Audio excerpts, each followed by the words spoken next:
समुद्र से अनंत तरंगें उत्पन्न हो सकती है, लेकिन तरंग से समुद्र नहीं। समुद्र और तरंग एक ही है। वायु विकार हटा तो आप तरंग नहीं कर सकते, वो समुद्र ही है। तो ब्रह्मविद ब्रह्म ही भवति, जो ब्रह्म को जान गया वो ब्रह्म हो जाता है। जानत तुम्हें हो जाए, पर वो ऐसे हो जाता है कि तरंग समुद्र में लहर आनंदित हो रही है, वही समुद्र ही तरंग है। पर समुद्र ऐसी अनंत तरंगें प्रकट कर सकता है, पर तरंग समुद्र नहीं प्रकट कर सकती। इतना अंतर बना रहेगा। सिद्ध पुरुष हो गया है, साक्षात भगवान हो गया है, पर वो उत्पत्तिम च विनाशम च, ये उत्पत्ति और विनाश की लीला उसके हाथ में नहीं। भूता नामा गतिम अगतिम, भूतों की गति और अगति, विद्याम अविद्यारम सष्टारो, विद्या और अविद्या ये केवल भगवान के हाथ में, दूसरे के हाथ में नहीं। उत्पत्ति विनाश, गति दुर्गति, भाव और अभाव कुभाव, ये उन्हीं के द्वारा। भगवान का स्वरूप भक्त हो गया, लेकिन कलेवर से नहीं, भाव से, सामर्थ्य से नहीं, भाव से। ऐसे अनंत भक्त भगवान की भाव तरंगे हैं, लेकिन जो भगवान है वो अद्वितीय। भगवान तो भगवान ही है, ऐसा दूसरा कोई नहीं कर सकता जैसा भगवान कर सकते हैं। भगवान और भक्त भाव में अभेद है, लेकिन सामर्थ्य में नहीं, शरीर में नहीं, क्रिया में नहीं। सिद्ध भक्त है, गिरिराज जी उठा लेगा। पक्का सिद्ध भक्त है, भगवान का निज जन है, भगवान को प्राप्त हो गया, तो गिरिराज जी थोड़ी उठा लेगा। गिरिराज जी की दंडवती करेगा, गिरिराज जी की परिक्रमा करेगा, गिरिराज जी नहीं उठा सकता। वो तो श्री कृष्ण ही उठाएंगे। तो कहते भक्त भगवान में तन्मय होकर श्री कृष्णमय हो गया है, तो भाव में हो गया, शरीर से नहीं, क्योंकि गिरिराज जी उठा लेगा। आज तक कोई संत ऐसा हुआ? भगवान या भगवान के अवतार, जैसे पुलस्त जी हैं, ये भगवान के अवतार हैं। कोई साधक हैं क्या कि साधना करके? अगस्त जी हैं, समुद्र पी गए, ये भगवान ही अगस्त बने हुए हैं। जैसे सनक सनंदन सनातन सनत कुमार कश्यप मरीच आदित्य, ये सब भगवत स्वरूप, भगवान ने अपने आप को विस्तार किया। वो सामर्थ्य 5 लीटर पानी तुरंत पी के नहीं पचा सकते, समुद्र पचा गए भाई। तो अगस्त भगवान है वो। हम लोग भगवान की तरंगे हैं। माया विकार नष्ट होने पर भगवत स्वरूप ही है, पर सामर्थ्य नहीं है ऐसी। भगवान की जैसी सामर्थ्य वैसी सामर्थ्य, इसीलिए चराचर जगत के ऋषि मुनि महात्मा सब सर झुकाए भगवत स्वरूप होकर भी भगवान की जय बोलते हैं। भक्त और भगवान में अभेद होता है, पर भक्त का कलेवर और भगवान के कलेवर में अंतर होता है। भगवान की चिदानंदमयी देह और भक्त की पांच भौतिक देह। भक्त की भाषा और भगवान की भाषा में अंतर होगा। भक्त की भाषा और भगवान की भाषा में अंतर होगा। भक्त के शरीर और भगवान के शरीर में अंतर होगा, और भक्त के कार्य क्षेत्र और भगवान के कार्य क्षेत्र में अंतर होगा। भक्त का कार्य क्षेत्र जितना सीमित है, लेकिन भगवान का कार्य क्षेत्र असीम अनंत ब्रह्मांड। एक रोम कूप में करोड़ करोड़ ब्रह्मांड ऐसे लगे हुए, जैसे गूलर के फल में, गूलर के पेड़ में जैसे फल लगे होते छोटे छोटे छोटे, जैसे दिखरावा माते तीन अद्भुत रूप प्रचंड, रोम रोम प्रति लागे कोटि कोटि ब्रह्मांड। भगवान की, चलो दिन खत्म हो जाए, रात्रि हो जाए, है कोई ऐसा नहीं। भगवान के विधान को टाल सके ऐसा कोई नहीं। भगवान का अवतार होता है और संत का जन्म होता है। जन्म कर्म बंधन से होता है। वो भजन करके कर्म बंधन मुक्त होकर भगवत स्वरूप में लीन हो गया, लेकिन वो भगवान नहीं बन गया। सामर्थ्य से, शरीर से, कार्य क्षेत्र से भगवान अद्वितीय है। जब उनसे कहा कि आप जैसा पुत्र चाहे, तो बोले मेरे जैसा तो सिर्फ मैं हूं। इसीलिए कोई कितना भी बड़ा सिद्ध महापुरुष हो, वो ये नहीं कहता मैं भगवान हूं, भगवान का दास। भगवान की अनंत महिमा, एक हिस्से में अनंत ब्रह्मांडों के सब संत विराजमान हैं। वो इतने महान हैं, उनकी महानता को कोई छू नहीं सकता। हाँ, समुद्र की तरंग समुद्र में लय हो गई तो समुद्र ही है, उसको खोजने पर तरंग रूप में इतनी सामर्थ्य नहीं। जब शरीर छूटा, भगवान में लय हो गया।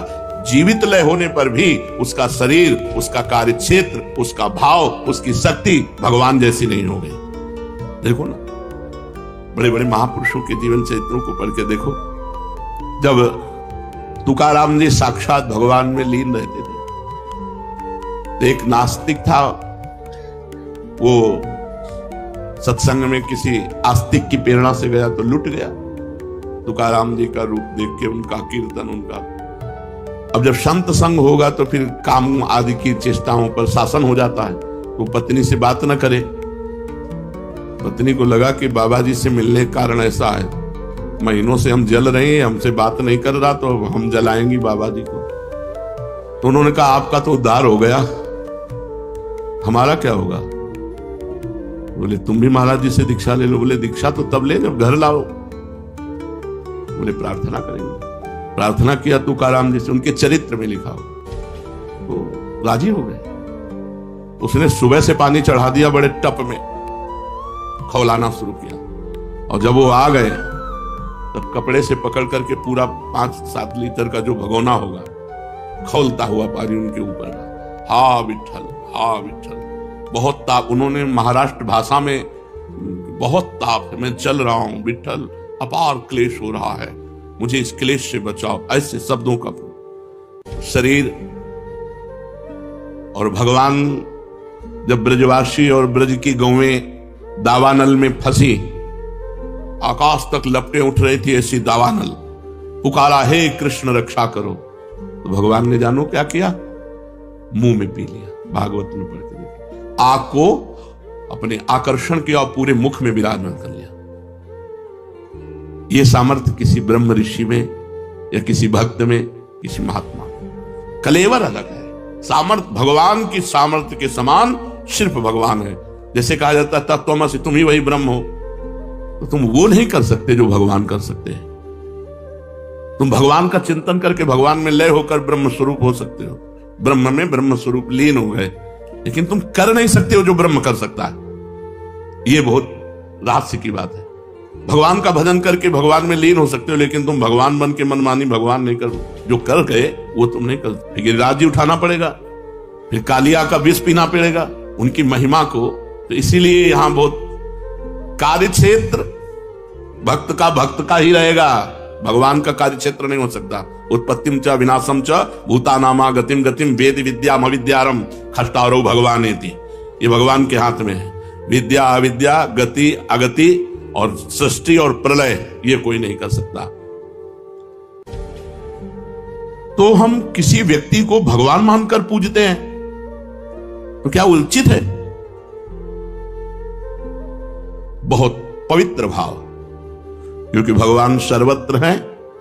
अगर किसी व्यक्ति को आप भगवत स्थान में भाव करके पूजते हैं कि भगवान हैं अंदर विराजमान, बढ़िया भाव। लेकिन हाड़ मांस का शरीर भगवान नहीं है,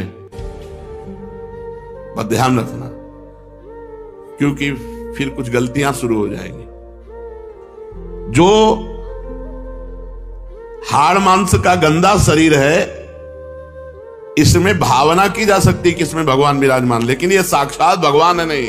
ये मरेगा शरीर, ये जलेगा शरीर, उनमें भगवान विराजमान है।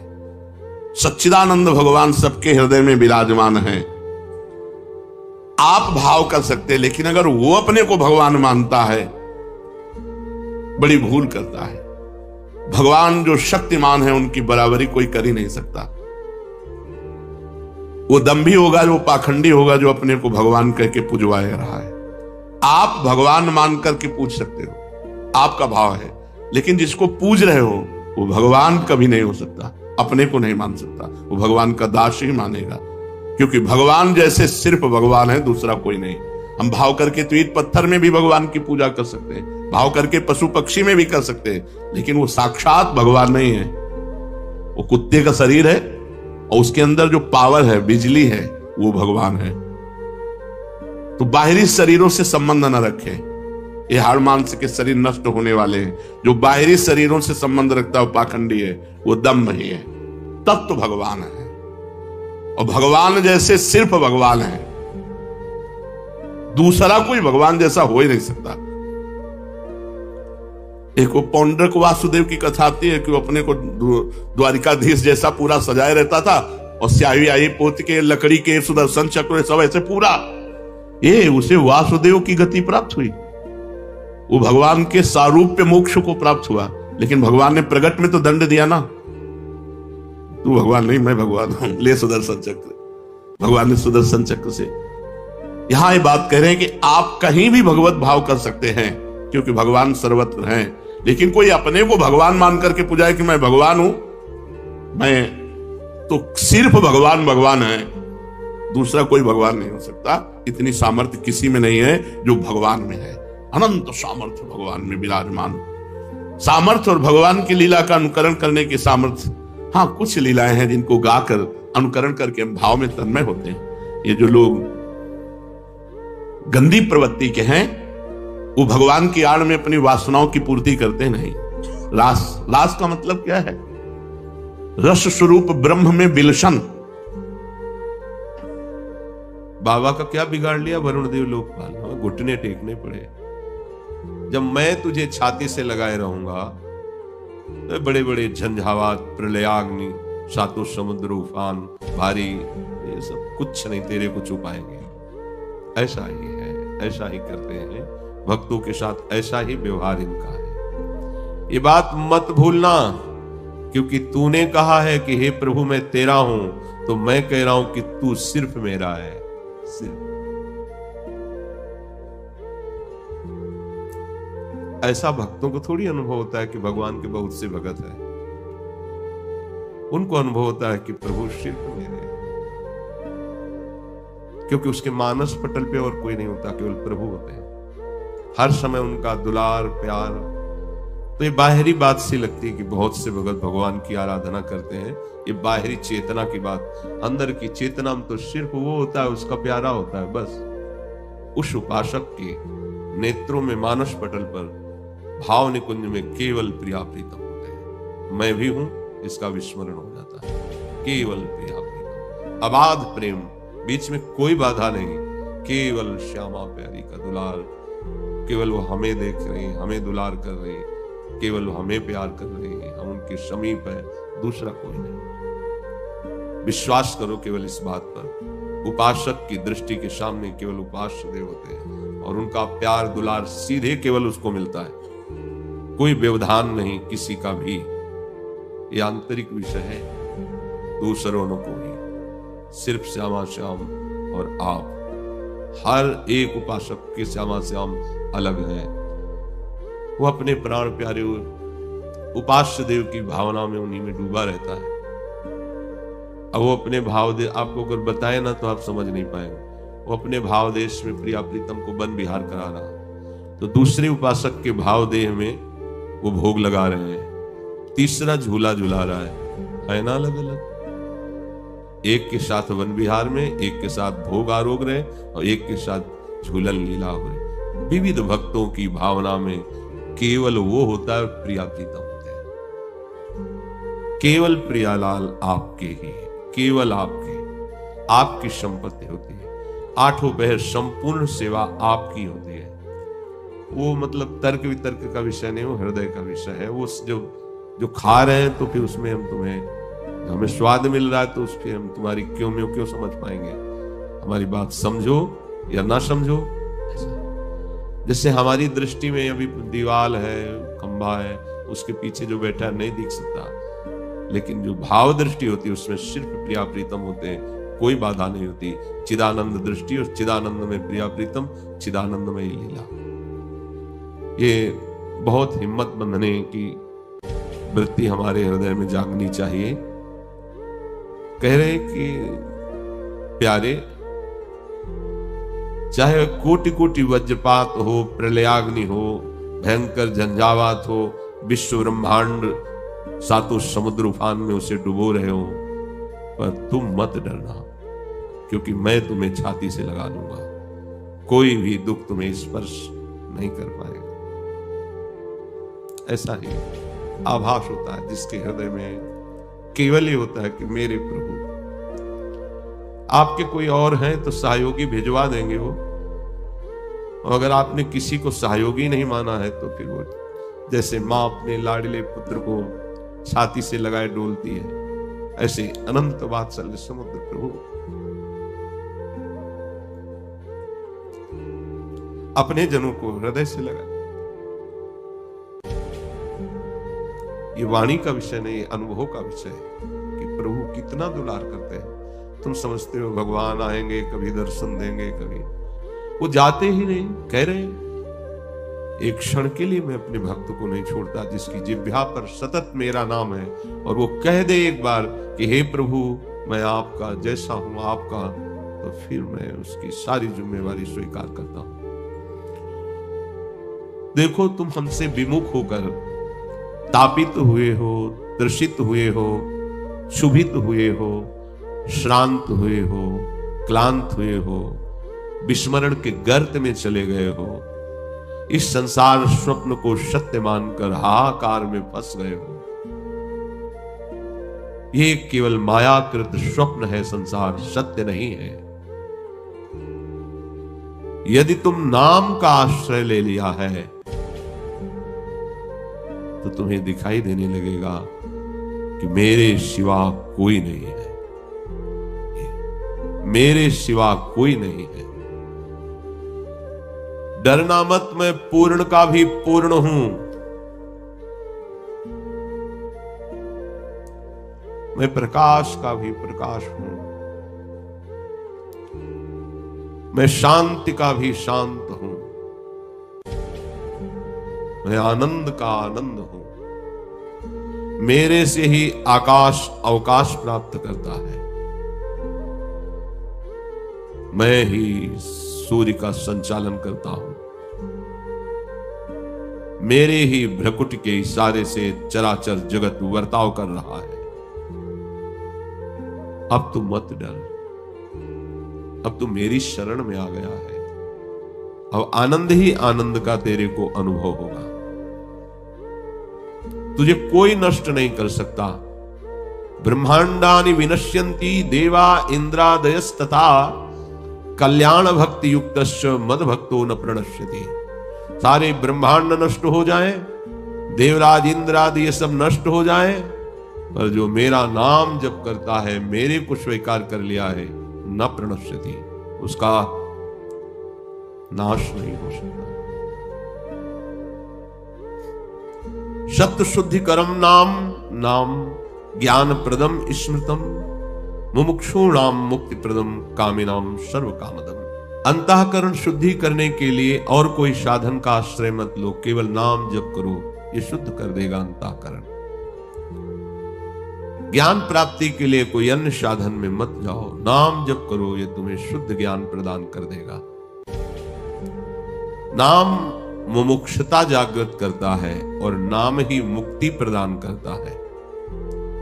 अगर तुम्हें लोक लोकांतर के किसी भी सुख की कामना है तो नाम जप करो, ये तुम्हें सब सुख प्रदान कर देगा। नाम से बड़ा कोई तीर्थ नहीं है, इसलिए नाम जापक को भटकने की भी आवश्यकता नहीं कि अमुक जगह चले। हाँ स्वाभाविक है तो करो, लेकिन जरूरत नहीं है। जरूरत है नाम न छूटने पावे।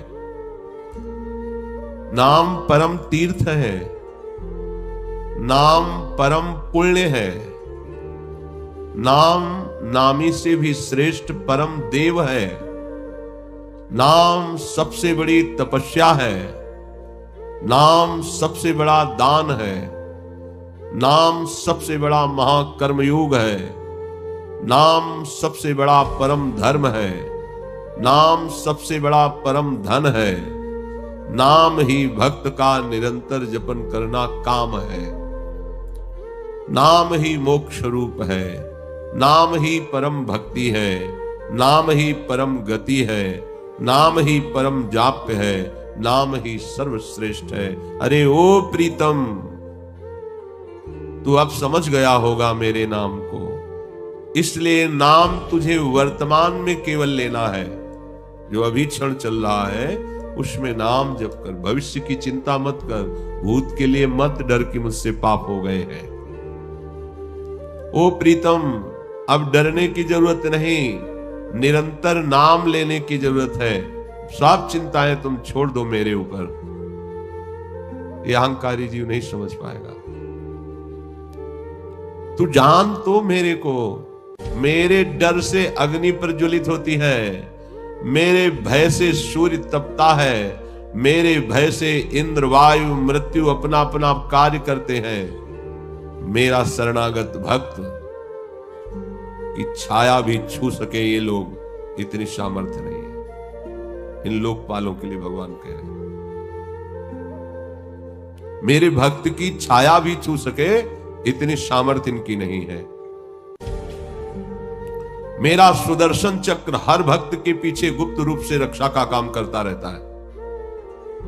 बस समर्पण की भावना हो, मुख में ना हो, हरि आश्रय। और ये सुदर्शन जी सर्व रूपधारी हैं, ये कुछ भी रूप रख सकते हैं। ये मनुष्य आकृति रूप धर करके भी आपको बचा लेंगे। कुछ न कुछ ऐसा ये निरंतर रहते हैं भक्त के पीछे। ये दिव्य भगवत पार्षद ऐसा नहीं कि केवल अस्त्र रूप में ही रहते हो, हर भक्त के पीछे भगवान का ये सुरक्षा विधान चलता है, वो भगवत पार्षद है। पर ये बात है कि अगर अन्य आश्रय और अन्य बल है तो फिर नहीं बात बनेगी।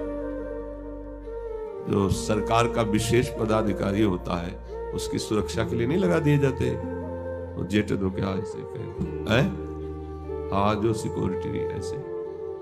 भगवत भक्त के पीछे सुदर्शन चक्र की सेवा रहती है हर समय, डरने की जरूरत नहीं। आपका आश्रय दृढ़ हो और निरंतर नाम जपो तो महामहिम भगवान की सुदर्शन चक्र जी हर समय पीछे रहते हैं। किसी की स्पर्श करने की सामर्थ्य नहीं मेरी आज्ञा के बिना।